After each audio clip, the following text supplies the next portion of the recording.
Halo semuanya, selamat datang kembali di channel ini. Admin harap kalian semua dalam keadaan baik-baik saja ya. Nah, di video kali ini admin akan kembali lagi bahas-bahas putar Gundam yang sudah admin rangkum dalam Gali Gundam. Nah, di Gali Gundam kali ini seperti biasanya admin akan bahas sesuai request dari kalian ya. Yang mana sudah admin pilih satu, yaitu bahas soal gym. Nah, tapi di sini berhubung karena varian dari gym ini cukup banyak, di video kali ini admin akan terlebih dahulu bahas soal gym versi pertama ya, yaitu RGM-79 Gym, yang bentuknya itu bisa admin bilang cukup klasik ya. Tapi sebelum kita bahas, seperti biasa admin mau ingetin dulu buat kalian yang belum subscribe channel ini untuk terlebih dahulu tekan tombol subscribe di bawah ini sebagai bentuk dukungan kalian terhadap channel ini. Oke, kalau sudah subscribe langsung gas aja kita bahas. Oke, Gym atau bernomor model RGM-79 Gym merupakan mobil suit tempur massal yang diperkenalkan pertama kali oleh militer Federasi selama Perang 1 Tahun atau One Year War dalam series mobil suit Gundam 1979. Gym merupakan mobil suit massal pertama yang berhasil Federasi ciptakan untuk melengkapi pasukan tempur mobil suit mereka. Bisa dikatakan juga Gym ini merupakan mobil suit tempur massal utama yang dimiliki Federasi pada saat itu. Nah, awal mula terciptanya Gym dipicu oleh kekuatan militer Zeon melalui mobil suitnya, yang mana pada saat itu jauh lebih dulu menggunakan mobil suit secara massal untuk bertempur, terutama dalam pertempuran melawan Federasi. Contohnya saja seperti MS Zaku 2 yang pada saat itu dikenalkan sebagai mobil suit massal milik Zeon yang memiliki kinerja tinggi dalam berperang. Serangan Zeon melalui mobil suit yang dikenal sebagai sebuah terobosan dalam alat tempur saat itu membuat Federasi sedikit kewalahan dan bertekad untuk membuat mobil suit tempur massal sendiri untuk menandingi kekuatan mobil suit milik Zeon. Untuk itulah terciptalah RGM-79 Gym sebagai sebuah mahakarya penciptaan mobil suit massal milik Federasi. Oh ya, meskipun pada saat itu fokus pengembangan mobil suit Federasi tertuju pada Gundam RX-78 yang dinilai memiliki teknologi tinggi dan terbarukan pada saat itu, kekuatan Federasi tetap belum bisa menyetarakan kekuatan mobil suit tempur milik Zeon. Federasi juga perlu mengembangkan mobil suit massal yang mampu setara ataupun serupa dengan model kinerja yang sama dengan RX-78. Nah, karena itulah mobil suit Gym ini dibuat berdasarkan bekal data dari kinerja mobil suit yang digunakan dalam RX-78 yang dikombinasikan ke dalam Gym tipe awal atau tipe E dengan beberapa sedikit peningkatan dan penyederhanaan biaya. Nah, karena mengikuti basis data Gundam inilah, makanya kata Gym sendiri merupakan akronim dari Gundam Type Mass Production Model atau biasa disebut sebagai Gundam Model, yang meniru bentuk model Gundam dengan beberapa penyederhanaan dan peningkatan. Nah, contoh peningkatannya ialah seperti penggunaan bahan lapis bodi yang menggunakan gabungan titanium, tidak seperti titanium Luna yang digunakan dalam RX-78. Digunakannya bahan gabungan titanium ini membuat mobil suit Gym ini memiliki bobot yang lebih ringan. Nah, meski dinilai lebih baik dalam pemanfaatan bahan pembuatan bodinya, untuk kinerja dalam hal tempur tentu tidak sebaik seperti RX-78. Namanya juga mobil suit massal ya. Namun jika Gym dibandingkan dengan mobil suit Zeon sekelas Zaku 2, tentu Gym ini cukup jauh lebih baik. BTW Gym ini sering disandingkan juga ya sama Zaku. Kalau Zeon punya Zaku, kalau Federasi ya punya mobil suit Gym ini.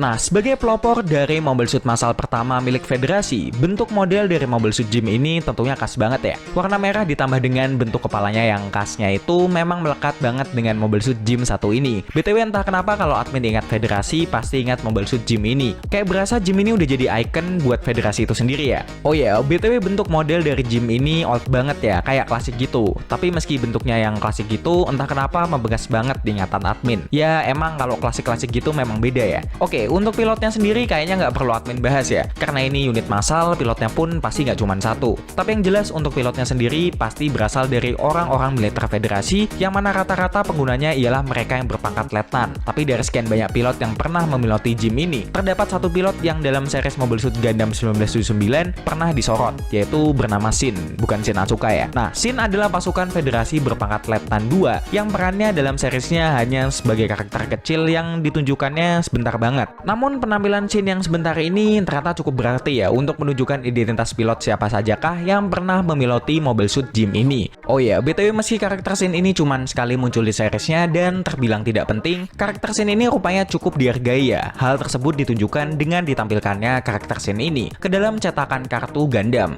Bahkan karakter Shin ini juga pernah dimunculkan dalam sampul kotak model kit Gym yang pernah dirilis pada tahun 1981.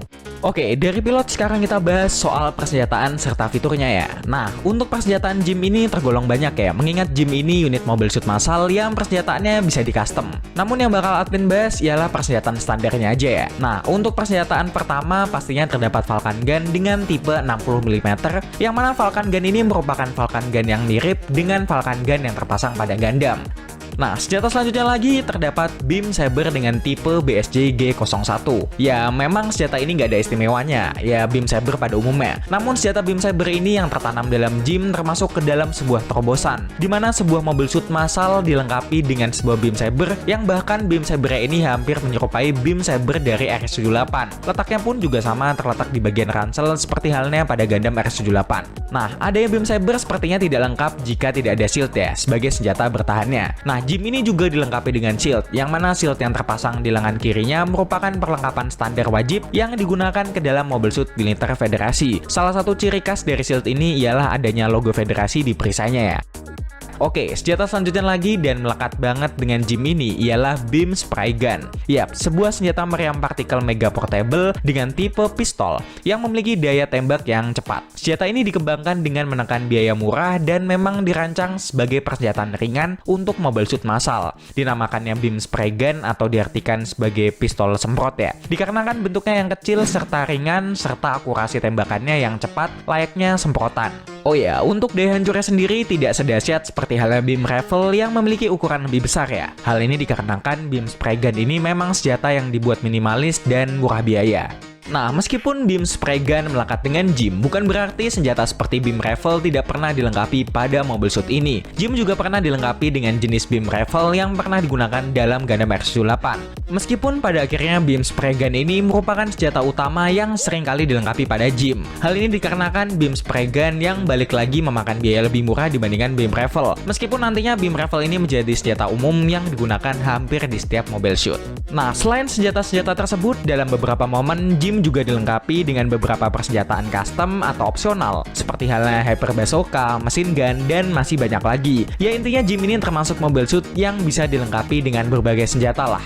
Oke, dari persenjataan kita beralih ke fiturnya ya. Untuk fiturnya sendiri jangan berharap banyak, mengingat pembuatan Jim ini banyak biaya yang dikurangi untuk memperkecil pengeluaran biaya pembuatannya. Nah, tapi salah satu fitur yang berbeda dari Mobile Suit normal biasanya atau Mobile Suit massal biasanya, yaitu output kecepatan daya dorong yang diyakini dapat mengalahkan Gundam. Hal ini dikarenakan seperti yang sudah admin katakan tadi, bobot dari Jim sendiri memiliki bobot berat yang lebih ringan dibandingkan Gundam karena bahan pembuatan bodinya yang berasal dari titanium. Sehingga daya dorong yang dihasilkan dalam Jim ini memiliki daya dorong yang seimbang, bahkan mungkin lebih baik dibandingkan Gundam RX-78. Ya bisa dibilang Jim ini memiliki manuver kecepatan gerak yang diyakini sedikit lebih baik dari Gundam. Oke, buat admin sendiri meskipun hanya dianggap sebagai Mobile Suit massal milik Federasi, yang mungkin kehadirannya di dalam medan tempur tidak terlalu menyulitkan, untuk ukuran Mobile Suit massal sendiri, Jim ini tidak boleh dianggap remeh ya. Buktinya Mobile Suit dengan tipe Jim ini terus digunakan Federasi selama bertahun-tahun, bahkan lebih lanjut juga Jim ini terus dikembangkan dan ditingkatkan sehingga menjadi Mobile Suit andalan pada saat Federasi bertempur. Bahkan dibuatnya Jim ini sebagai Mobile Suit massal milik Federasi berhasil mengalahkan kecanggihan Zaku yang dinilai lebih baik pada saat itu. Jim dinilai jauh lebih baik karena Mobile Suit-nya yang lebih kompatibel untuk ditingkatkan atau dikembangkan menjadi unit yang lebih baru. Tidak seperti Zaku yang hanya merupakan produk individual yang tidak kompatibel seperti halnya Jim.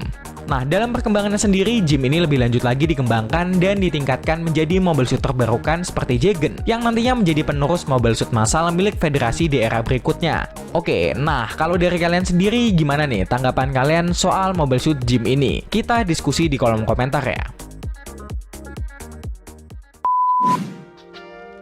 Oke, mungkin cukup sekian dulu pembahasan kita kali ini, karena pada dasarnya admin juga manusia yang penuh dengan dosa. Jika admin ada salah ucap dalam penyampaian informasi, tolong diperbaiki atau dilengkapi. Akhir kata, jangan lupa subscribe, like, komen, dan share video ini ke teman-teman kalian semua. Sampai jumpa di video-video berikutnya. Bye-bye!